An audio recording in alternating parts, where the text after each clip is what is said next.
Zaman sekarang yang namanya SUV kompak emang banyak banget dipilih orang-orang. Dan raja di kelasnya tentunya ya Honda HR-V. Meskipun ada beberapa kritik yang mengatakan kaki-kakinya ringkih dan transmisi yang mengerikan itu membuat pesaing-pesaingnya berlomba-lomba mengundurkan HR-V. Salah satunya adalah X-Force. Mobil yang dibuat dari Mitsubishi dengan model yang futuristis dan fitur yang nggak mau dibilang kalah komplit sama raja terakhir ini. Nah, pada video hari ini kami akan membandingkan dua mobil ini dalam segmen terbaru kami yaitu RPM. Rainer pilih mobil. Ikuti video ini sampai habis untuk mengetahui mobil mana yang bisa menjadi pilihan terbaik. Pada segmen ini kami akan membandingkan dua mobil ini dari 14 poin perbandingan untuk mencari tahu siapa yang lebih mengungguli siapa. Nah, untuk itu mari kita mulai dari build quality. Untuk build quality, gue rasa gue harus memilih si Mitsubishi X-Force. Memang gak beda jauh komparasinya, tapi tetap lebih unggul si X-Force sedikit. Mulai dari penggunaan material dan pemasangan seperti center console ini yang lebih solid dibandingkan HR-V. Dan armrest belakang yang memang gak kesannya ngatung begitu aja kalau kayak di Honda HR-V. Nah, terlebih lagi, head unit yang dipilih si X-Force ini juga nggak seperti head unit aftermarket yang kayak dia ada di HR-V punya kita. Beda kalau di HR-V yang di Jepang sana langsung. Membuat gue menyimpulkan bahwa kalau dari build quality kayaknya lebih berkualitas si X-Force deh. Kalau mesin sih gue milih Honda HR-V. Karena memang mesin yang dipakai di HR-V ini adalah mesin yang udah familiar banget sama kita. Karena udah dipakai di banyak mobil Honda lainnya seperti Honda Jazz, BR-V, dan yang lainnya juga. Nah, dari performa perbandingannya aja kalian udah bisa lihat di sini. Kalau perbandingannya tenaga dan torsinya, HR-V ini lebih unggul dibandingkan si Mitsubishi X-Force. Dan itu juga jelas terbukti dari hasil akselerasinya yang juga HR-V lebih cepat dibandingkan si Mitsubishi X-Force. Kalau soal harga jual udah pasti raja di kelasnya harga jualnya udah lebih mantep ya. Kita tahu harga jual HR-V itu selalu bertahan, bahkan HR-V generasi 1 sekarang juga masih harganya bertahan. Dan jelas kalau dibandingkan dengan generasi terbaru dan apalagi dibandingkan dengan X-Force yang harga jual secondnya cenderung terjun bebas dari harga barunya, jelas HR-V unggul di bidang ini. Satu hal lagi keunggulan HR-V yang harus diakui adalah fiturnya. Kalau X-Force itu yang paling unggul, fiturnya ada power backdoor dan ada juga Yamaha Premium Sound. Kalau HR-V memang nggak punya power backdoor di tipe SE ini dan juga nggak punya audio premium. Walaupun dua hal tersebut masih bisa lah kita upgrade sendiri di aftermarket. Yang HR-V unggul adalah sunroof panoramik. Maksudnya panoramik doang.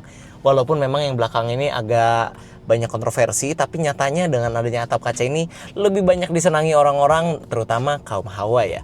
Kalau yang mobil sebelah kan X-Force nggak ada sunroof sama sekali. Nah, dan juga HR-V, kalau kalian memilih seluruh tipenya bahkan di varian terendah, kalian sudah mendapatkan Honda Sensing. Fitur yang membuat mobil ini jadi rasanya lebih aman dan nyaman juga kita kendarai. Kalau di X-Force, belum tentu kalian dapat sensing karena ada varian yang non-sensingnya seperti yang kamu punya di samping. Jadi secara keseluruhan, secara fitur menurut kami harus tetap diakuin unggulnya ada di Honda HR-V karena data penjualannya juga menunjukkan banyak yang orang suka karena mobil ini memiliki fitur yang komplit. Kalau kita cari siapa yang lebih irit, gue harus memilih Honda HR-V lagi. Karena bukan hanya dia meracik mesin yang performanya lebih kencang daripada si X-Force, tapi si HR-V ini ternyata juga memiliki angka konsumsi bahan bakar yang lebih irit juga dari X-Force dengan teknologi Earth Dreams dan transmisi CVT yang sudah digunakan. Kisarannya si HR-V ini bisa nyampe di 16 km per liter, sedangkan kalau si X-Force itu masih di bawahnya. Bedanya memang gak jauh, tapi untuk mobil yang tenaganya melebihi X-Force, bisa angka efisiensi melebihi X-Force itu juga adalah sebuah keunggulan yang harus kita acungi jempol. Kalau soal nyaman, lagi-lagi gue harus pilih HR-V lagi. Soalnya memang bantingannya pertama lebih empuk, pengendaliannya juga mobil Honda kalian tahu sendiri yang gak ada yang jelek. Dan satu hal yang mungkin gak banyak disadarin orang-orang, setirnya X-Force itu kalau kita tarik lurus ke badan kita, dia nggak center posisinya, nggak di tengah. Jadi itu agak aneh dikit karena posisi kita agak miring gitu nyetirnya. Kalau si HR-V ini ya lempeng-lempeng aja gitu loh. Nah makanya pengendalian si HR-V ini dan bantingannya nyaman, mobilnya juga terkenal lega dan praktis. Jadi overall kalau kenyamanan agak susah sih berpindah ke lain hati selain si HR-V ini. Dari yang terus kita bahas semua sih menunjukkan kalau teknologi si Honda ini emang lebih maju dibandingkan si X-Force ya. Karena dari mesinnya bisa bertenaga, fiturnya juga lebih komplit, dan juga Honda HR-V sekarang aja udah ada varian hybridnya di sini. Kalau X-Force itu belum ada. Jadi kalau teknologi kayaknya udah nggak bisa diperdebatkan lagi deh. Honda masih lebih unggul. Kalau model, gue tahu banget banyak orang yang suka sama HR-V bilang ganteng. Tapi kalau karena judulnya RPM, Rainer pilih mobil, gue mau pilihnya X-Force sih. Karena ngeliat HR-V itu udah bosen banyak banget di jalan gitu loh. Emang ganteng, cuman pasaran aja. Kalau X-Force, menurut gue ini nggak jelek. Desainnya berani, ikonik, futuristik pula. Jadi ya, kalaupun misalnya lebih ganteng HR-V juga tapi ini lebih jarang di jalan, lebih eksklusif aja gitu. Dan yang gitu dia, desainnya lebih berani, agresif, ikonik, dan futuristik juga. Jadi kalau gue sih milihnya X-Force. Kalau kalian pilih yang mana? Inovasi ya, memang sih kita hargain lah inovasi Mitsubishi untuk menghadirkan rivalnya Honda HR-V dengan desain seperti ini dan fitur-fitur di dalamnya. Tapi tetap aja teknologi kan tadi dia kalah sama Honda HR-V.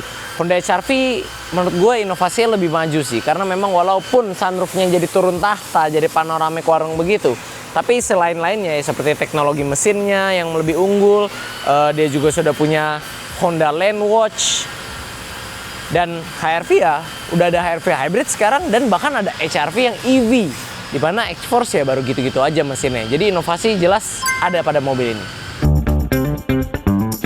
Kalau durability kita pilih HR-V nanti banyak yang hujat. Sebenarnya kalau gue sendiri yang pakai mobil nih, gue yakin mobil ini awet sama gue, karena gue yakin gue bisa ngerawat mobil. Cuman karena ini video yang akan kita tayangkan di YouTube kami, jadi durability gue pilih X-Force aja deh. Mobil yang datang dari pabrikan yang udah terkenal, mobil-mobilnya itu nggak ada masalah kaki-kaki, nggak ada masalah transmisi, dan ya beda lah reputasinya sama merek yang sebelah ini ya. Jadi kalau durability gue pegang ini aja walaupun dia masih mobil baru. 1, 2, action. Safety ini agak sulit ya, soalnya dia sama-sama memiliki jumlah airbag yang sama. Kalau HR-V kita ada sensing, yang X-Force juga ada yang varian sensing. Tapi setelah kita bandingkan lebih dalam, kulik lebih dalam, hasil rating ASEAN NCAP mereka pengujiannya sama-sama bintang 5. Tapi skor keseluruhannya itu lebih unggul HR-V dengan nilainya 81, sekian. Kalau X-Force itu dapetnya 79, sekian. Jadi ya beda tipis lah, tapi tetap harus dikatakan unggul sih HR-V. Kalau servis sih gue pilih HR-V ya, karena walaupun mungkin secara biaya 11-12 sama si X-Force, tapi jaringan bengkel resmi yang lebih luas dan jaringan bengkel umum yang lebih bisa ngehandle HR-V, gue yakin lebih besar dan lebih banyak dibandingkan si X-Force. Karena jelas HR-V udah ada di Indonesia dari tahun 2015 generasi pertamanya di sini, sedangkan X-Force mobil baru masuk. Spare part juga gue yakin HR-V sih, karena ya itu tadi, karena mobil ini udah ada di Indonesia lebih lama dan sampai sekarang pun masih raja di kelasnya. Jadi nyari spare part, ibarat kalian nyari yang ori, KW1, KW2, KW3, grade ori itu pasti, dan aftermarketnya pun lebih banyak opsi untuk mobil HR-V dibandingkan X-Force yang memang mobil baru di sini. Kalau komunitas sih memang umumnya mobil-mobil Mitsubishi itu punya komunitas yang kuat seperti Xpander dan Pajero. Tapi X-Force ini karena mobil baru dan pembelinya sedikit kayaknya, jadi kayaknya komunitasnya belum terbentuk. Kalau HR-V udah dari dulu sampai sekarang komunitasnya banyak, karena memang usernya pun banyak banget kalau yang ini.